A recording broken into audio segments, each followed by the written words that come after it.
So recently, I've been more and more open about the fact on some podcasts or some other content that I've put up that I started going to therapy to help deal with the mental side of injury that has been very hard to deal with. It's probably the most difficult aspect of recovering from injury, not the physical side.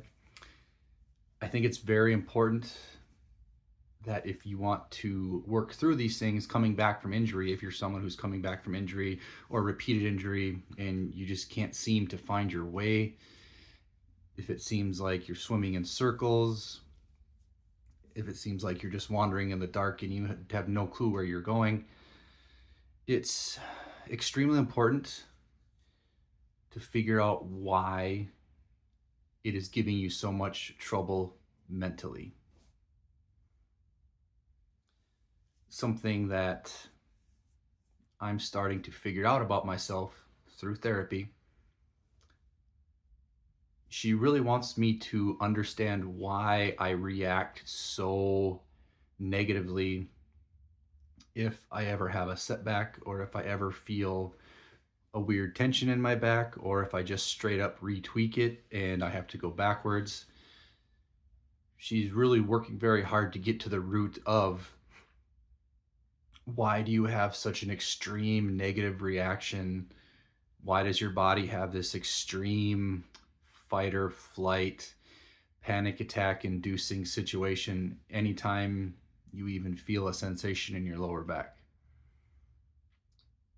This shouldn't be a problem. Plenty of people deal with back pain and they don't have this same extreme bad negative reaction. And one of the things that we're kind of learning is, and this isn't something that I wasn't familiar with before, but powerlifting is my identity. It's been my identity for damn near 20 years now. And I can't shake the feeling currently that if I'm not a power lifter, I'm not anything. I'm worthless. If I'm not a power lifter, if I can't power lift, then I'm worthless. Then my whole time here has been a waste because for the last 17 years, powerlifting has been my identity. It's been the only egg in my basket. It's been my only driving force. Everything else has worked around powerlifting. And any single time where in this process I might go backwards, that is just a constant reminder to me that I'm further away from having purpose. And every single time there's a setback, it's pushing me closer and closer to the reality that I might not be able to come through this.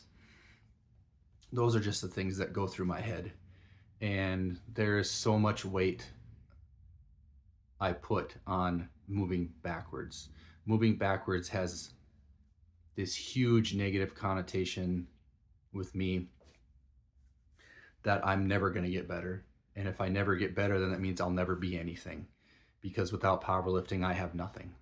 That's the thought process that is the recurring theme in my head that just spins on loop. And through talking, I kind of acknowledge the fact that I put all this extreme, ridiculous pressure on myself to still be a power lifter, to still be relevant in powerlifting, to get back to where I was. And all of this pressure, all of this anxiety, all these panic attacks I get are a direct result of that. We had discussed the situation like, what if I just stopped? If I didn't want to be a powerlifter anymore, if I pursued, let's say, coaching full time, and I just wanted to be functional, let's say. I just wanted to make it so when I'm 85 years old, I'm still completely self reliant. I still have an iron handshake. I still take care of myself. I'm independent, just doing the things working towards that goal. If that was my agenda, none of this anxiety and panic attacks, it would have no weight. It would have no ammunition against me. And that is a problem because I tie my identity, my self worth, everything that I think is positive about myself and worth being around is being a power lifter and being a good power lifter. And I have goals.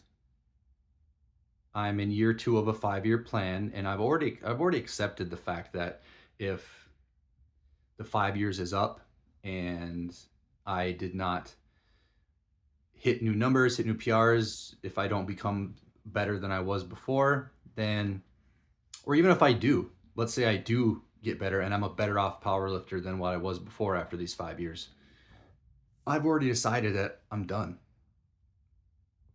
As long as I give it for those 5 years, I'm perfectly fine being done powerlifting. I'm perfectly fine moving on, focusing on coaching. I'm perfectly fine moving on, focusing on being functionally strong and fit for the rest of my life. Already made that. But in that time, this remaining 3.5 years, the amount of pressure that I put on myself is eating a massive hole inside of me. And the way things are going right now, talking to my therapist, I would not be okay quitting powerlifting. It's so much of my identity. It's rooted so deep in who I am or who I think I am that it would just be catastrophic if I would be so lost if I didn't have powerlifting. That's now. I'm not saying 6 months, a year from now, uh, with therapy, we'll find a way to be okay with that. Right now, I'm not, but we're working on it.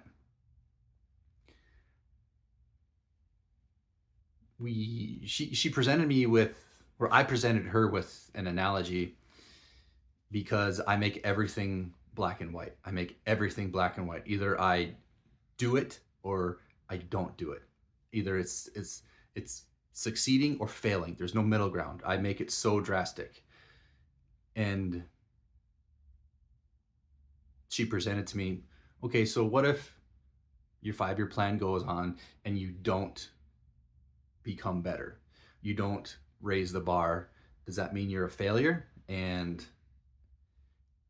when she said it, my natural response was like, yes. And she asked, why does it have to be so black and white with you? And my response was,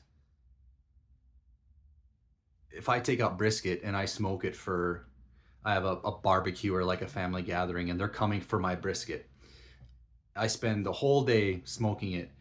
And when it comes to eat it, I fucked it up. I burned it beyond recognition. It's not edible. Now there's 20 people here that are waiting for a meal that's not there. That's a failure. And I thought that I had her over a barrel with my analogy. She didn't even think twice to spin it around and say, do you really think your friends and family came over specifically for that brisket? Or do you think they all showed up to be together because they all love each other? They love you. They came for the company. They came for the camaraderie. They came to hang out with their friends for a day, and the brisket was just an extra added bonus. And I was, you motherfucker. Touche. You got me over a barrel there, because that immediately brought me to the thought where if people have a bad meet, they have a bad competition, and they lose it because they feel like they let everybody down. I bombed out of meets, and I felt more bad about I felt worse about the fact that all these people came to watch me and I bombed out. So now I disappointed them. And I tell people over and over again, your friends, your family, they don't give a shit. Well, they care how you do, but if you have a bad day or if you bomb out, they don't love you any less. They don't care for you any less. That does not, they don't give a fuck if it turns out you had a bad day. They don't think any less of you. They're not your friends anymore. And it's the exact same thing. I just didn't connect it to.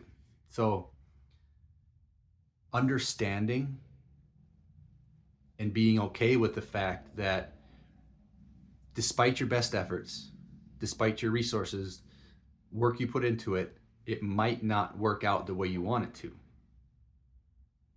You have to be okay with that because that's a possibility. Just because you put everything into something, you might not get the outcome you want. You have to be okay with the fact that I did everything I thought I could do and it just didn't work out. But everything I did and learned and accomplished on the way made me better in the long run. So part of this was just me creating, a video log to get these things out because it does help. But also there's people out there dealing with injury, coming back from injury, and we get hung up, and you will continue to get hung up until you figure out why it is such a problem. You need to figure out what that trigger is to where you just can't get out of your loop. A big part of that is establishing why it is such a problem. And it is only after you do that that you can start to finally unravel everything and come to a better conclusion. So if you're struggling, keep going, figure out your why, figure out your why you're doing it. But you also have to figure out why it is so detrimental if it doesn't happen. You need to figure out both whys. And once you figure out both whys, you're going to experience a lot less stress, a lot less anxiety, a lot less panic, and you'll be able to move on with your life in a bigger picture. Hope that helped.